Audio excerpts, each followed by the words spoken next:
ನಿರಾಶೆ ಆತಿಲ್ಲ. ಈಗೆಲ್ಲ ಏನಾಗೈತೆ ರಾಜಕೀಯ ಒಳಗೆ ಲಪುಟ್ರದ್ದು ಭಾಳ ಅವರೆಲ್ಲ ಹಲ್ಕ ಕೆಲಸ ಮಾಡ್ತಾರೆ. ರಾಜಕೀಯ ಮೌಲ್ಯಾಧಾರಿತ ರಾಜಕಾರಣಿ ಇಲ್ಲ ಇವತ್ತು. ಎಲ್ಲ ಕಳ್ಳರು ಲಫಂಗರಿ ಹಚ್ಚಿ ಸೇರ್ತಾ ಇದ್ದಾರೆ. ಒಳ್ಳೆಯವ್ರಿಗೆ ಏನಾದ್ರು ಬ್ಲ್ಯಾಕ್ ಮೇಲ್ ಮಾಡುವಂಥದ್ದು ಮಾಡ್ತಾರೆ. ಇಂಥದ್ರಿಂದ ರಾಜಕೀಯ ಒಳಗೆ ಇವತ್ತೇನು ರಾಜೀನಾಮೆ ನಾಯಕ ಕೊಡ್ಲಿಕ್ಕೆ ಹೋಗುಲ್ರಿ. ಮುಂದಿನ ಹೊಸ ತಿರು ಆಗ್ತದೆ 2024 ನಂತರ. ಇಲ್ಲ, ಚುನಾವಣೆಯಿಂದ ದೂರ ಸರದೇನು ರಾಜಕೀಯ ಮಾಡಬಾರ್ದು, ಸಮಾಜಕ್ಕೆ ಕೆಲಸ ಮಾಡಬಾರ್ದು ಏನಿಲ್ಲ.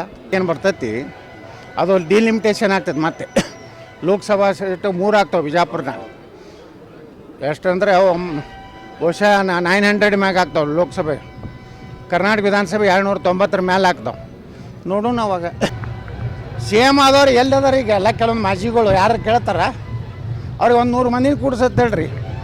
ಎಕ್ಸ್ ಸಿ ಎಮ್ಗಳು ಅದಾರಲ್ಲ ಇಲ್ಲಿ ಕರ್ನಾಟಕದಾಗ, ರೊಕ್ಕ ಕೊಟ್ಟು ಪಗಾರ ತಂದು ತಮ್ಮ ಜಿಲ್ಲಾದಾಗ ಕೂಡಿಸೋ ಪರಿಸ್ಥಿತಿ ಬಂದೈತೆ ಮಾಜಿ ಸಿ ಎಮ್ಗಳದು.